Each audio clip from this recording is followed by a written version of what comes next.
ഈ ധർമ്മജൻ ഇലക്ഷന് നിന്നല്ലോ. അപ്പോൾ ഞാനിവൻ്റെ പ്രചരണത്തിന് വേണ്ടി പോയി. ഞാൻ പ്രചരണത്തിന് വേണ്ടി പോയപ്പോൾ ഒരു നിരപ്പലകയൊക്കെ ഇട്ടൊരു കട ബാലുശ്ശേരിയിൽ ഒരു ഏതാണ്ടൊരു വൃദ്ധനാണ് അവിടെ ഇരിക്കുന്നത്. അത് മുറുക്കാനൊക്കെ വിൽക്കുന്നൊരു കടയൊക്കെയാണ്. അപ്പോൾ അവിടെ ചെന്നപ്പോൾ എന്നെയൊന്നും അത്ര പരിചയമൊന്നുമില്ല പുള്ളിക്ക്. അപ്പോൾ ഞാൻ ചെന്ന് നമസ്കാരം, ഞാൻ ധർമ്മജൻ പോൽക്കാട്ടിക്ക് വേണ്ടി ചെയ്യൂല, അരിവാൾ ചുറ്റിക പുള്ളി പറഞ്ഞ്.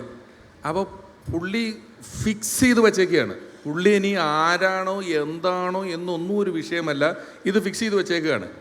അത് കഴിഞ്ഞാൽ നമ്മൾ പലപ്പോഴും ന്യൂസിലൊക്കെ കാണുന്നുണ്ട്, Christian vote, Ezhava vote, Nair vote, ജാതി വോട്ട്, മനുഷ്യൻ്റെ വോട്ട് എന്ന് പറയുന്നൊരു സ്ഥലം എനിക്കിത് എണ്ണത്തിൽ ഞാൻ കാണുന്നേയില്ല, ഞാൻ കണ്ടിട്ടേ ഇല്ല. ഇതെല്ലാം ഇങ്ങനെ നമ്മൾ തരംതിരിച്ച് പലതാക്കി വെച്ചിരിക്കുകയാണ്. ശരിക്കും നിങ്ങളൊരു വോട്ട് ചെയ്യുന്നത്, ഒരിക്കൽ ചെയ്തത് പിന്നെ അതിന് തന്നെ ചെയ്യുള്ളൂ എന്നുണ്ടെങ്കിൽ ഓരോ കൊല്ലവും 18 വയസ്സ് കഴിഞ്ഞവർക്ക് വേണ്ടി മാത്രം ഇലക്ഷൻ നടത്തിയാൽ മതി. വെറുതെ സമയം കളയണ്ടല്ലോ, ബാക്കിയുള്ളവൻ അതിനു വേണ്ടി തന്നെയല്ലേ ചെയ്യുള്ളൂ.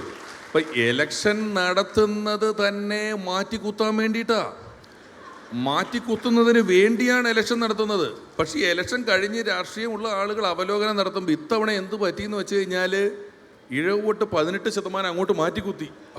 എന്ത് ചെയ്താൽ ഇവർ ചെയ്തത്?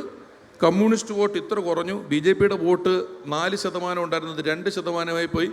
സർ, ഈ പർപ്പസിന് വേണ്ടിയാണ് ഇലക്ഷൻ, ഇതിന് മാറ്റിക്കുത്താൻ വേണ്ടിയിട്ടാണ് ഈ പണി നടത്തുന്നത്. അപ്പോൾ ഈ മാറ്റിക്കുത്തുന്നിടത്ത് ഞാൻ ഈ പറഞ്ഞ ഉറപ്പുള്ള അപ്പൂപ്പനുണ്ടല്ലോ, അതുപോലെ എവിടെയും തൊടാതെ സ്വന്തം ATMൻ്റെ പിൻ നമ്പർ സൂക്ഷിക്കുന്നത് പോലെ രാഷ്ട്രീയം സൂക്ഷിച്ചു വച്ചിരിക്കുന്നവനാണ് നിഷ്പക്ഷൻ. അവൻ പക്ഷമില്ലാത്തവനല്ല, അവൻ പക്ഷം പുറത്ത് പറയാത്തവനാണ്, അല്ലെങ്കിൽ പുറത്തറിയാത്തവനാണെന്നാണ് എനിക്ക് നിഷ്പക്ഷനെ പറ്റി തോന്നുന്നത്.